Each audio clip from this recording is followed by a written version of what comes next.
France actively intervened by giving aid to the South. The South, as in America. Russia would consider such an action a declaration of war. Alexander II sent part of his naval fleet to the port in San Francisco. Now, Gary just said, yes, we will get to the Tsar. Yes, he was. Yes, he was killed. They found the last body of one of his daughters. I know there's a woman here that said that she was her. She's not. They found her that body in Russia. But yes, that's the one. Scottish Sovereigns on the Land is able to keep going with us for a while, as long as no Borders Radio. So if you guys would like to hang in there, I'll continue this. I didn't realize how much stuff I got. You know, when I start getting links, I go a little bit insane.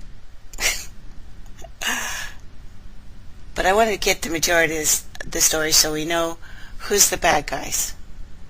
And the bad guys always seem to be about money, do they not? So, anyway. Alexander II sent part of his fleet to San Francisco. Lincoln was re-elected in the year 1864. Had he lived, he would surely have been killed by the National Bank's money monopoly, extracted from him during the war. In November 1864, Lincoln wrote a friend the following note: "The money power preys upon the nations in times of peace and conspires against it in times of adversity. It was more despotic than a monarchy, more insolent than autocracy, more selfish than bureaucracy."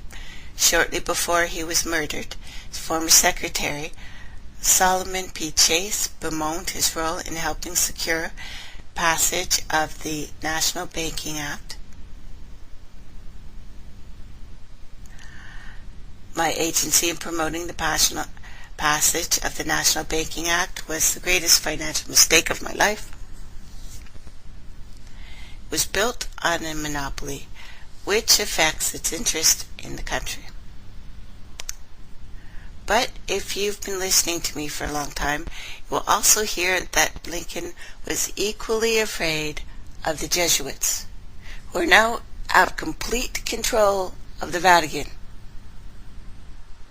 Am I concerned? Yeah, a little bit. More concerned about these guys? Well, you know, they're all the same badness, right? But they now have complete control of everything. Are we winning? Yeah, not so much. Not so much. So, anyway, just 41 days after his second inauguration, and just 5 days after Lee surrendered to Grant, Lincoln was shot. John Booth at Ford's Theater. He also was a Jesuit. Yes, he was. Then we have Otto von Bismarck, Chancellor of Germany, lamented the death of Abraham Lincoln. The death of Lincoln was a disaster for Christendom. There was no man in the United States great enough to wear his boots. I fear the bankers, with their craftiness, their torturous tricks, will entirely control the riches of America.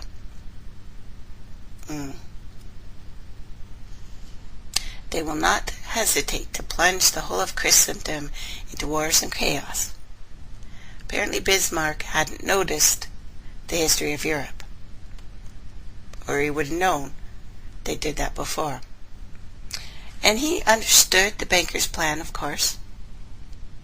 The allegations that bankers were responsible for his assassination which surfaced actually 70 years after he wrote that. But a popular and well-respected attorney revealed stunning charge in a 5-hour speech before the Canadian House of Commons, blasting Canada's debt-based money system as well.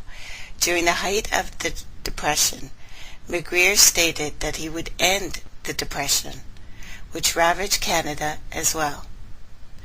McGreer had obtained evidence that was deleted from public record, which provided him, apparently provided by Secret Service agents, that had attended the trial of John Wilkes Booth. Booth was a mercenary working for the international bankers trained by the Jesuits, who are the true killing arm of the Vatican, and then we have the bankers who are the bankers of the Vatican. Anyway, according to the article of the Vancouver Sun, May the 2nd, 1934, Abraham Lincoln was assassinated through the machinations of the group representative of the international bankers who feared the United States President's national credit ambitions, and the plot was hatched in Toronto and Montreal. There was only one group in the world at the time that desired the death of Lincoln. He's not right. This part I'm going to say there was two. He's ignoring the Jesuits. Anyway, they were a group that was opposed to national currency program, and they fought him through the entire Civil War on the policy of his greenbacked currency.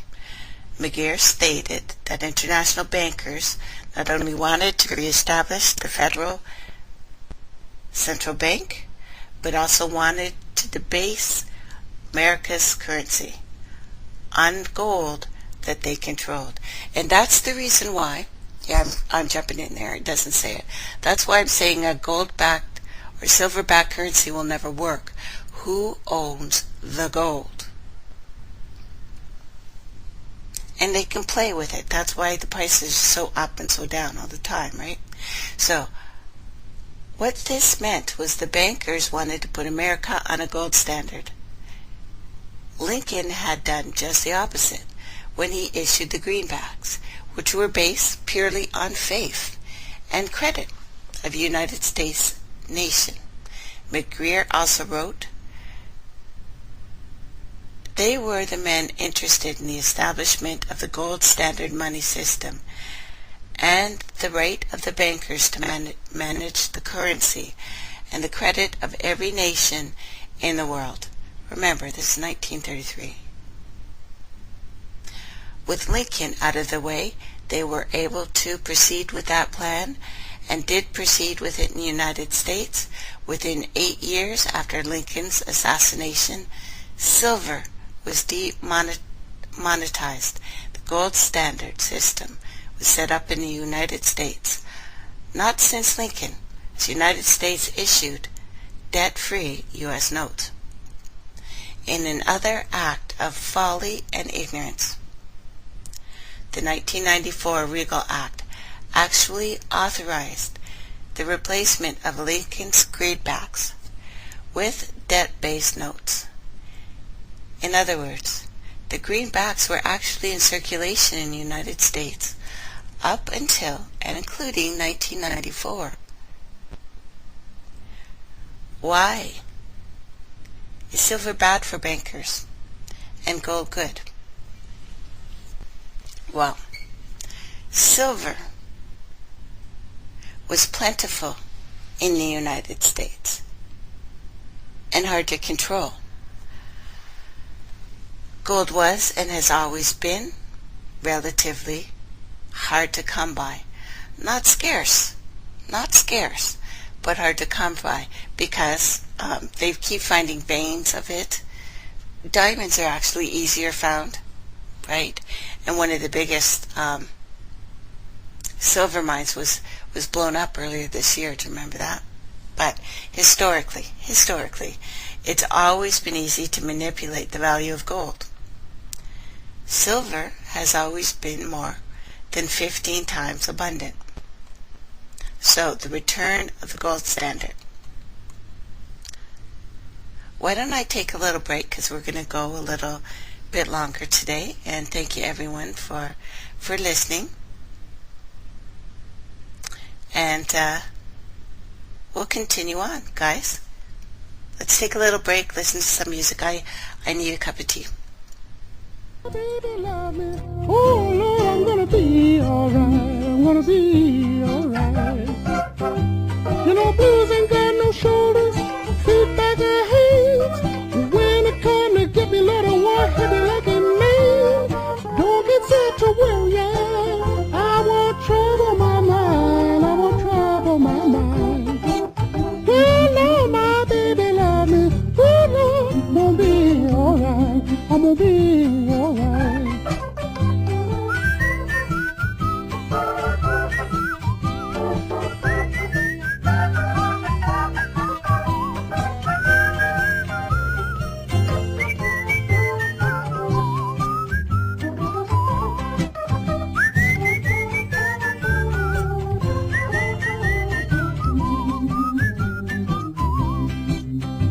You're the threat of global warming, poverty and war.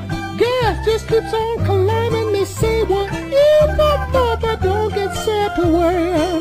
Don't you trouble your mind, don't trouble your mind. You gotta find somebody love you. Oh Lord, you'll be alright, you'll be alright.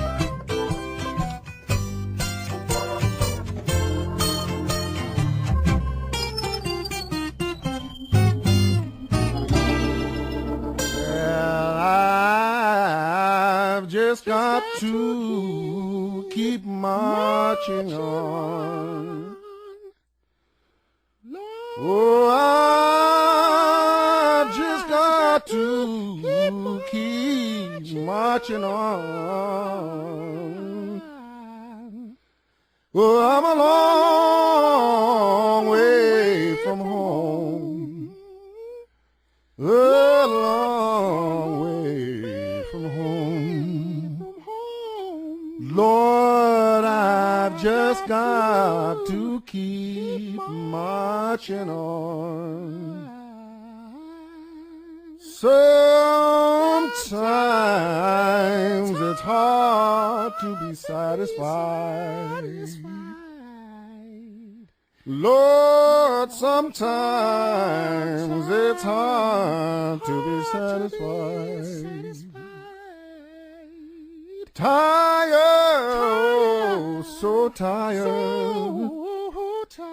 but I just can't sleep some nights. Too much world on my worried mind. I know that the sun is gonna shine. Lord, I know that the sun is gonna shine. Even in the darkness of this world, sometimes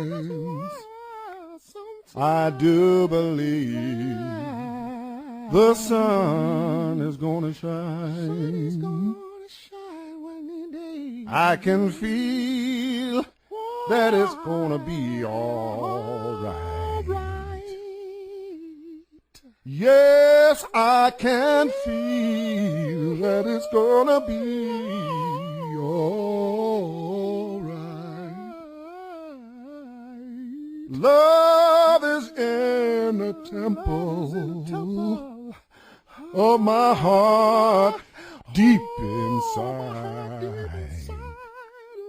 Yes, I feel it's gonna be all.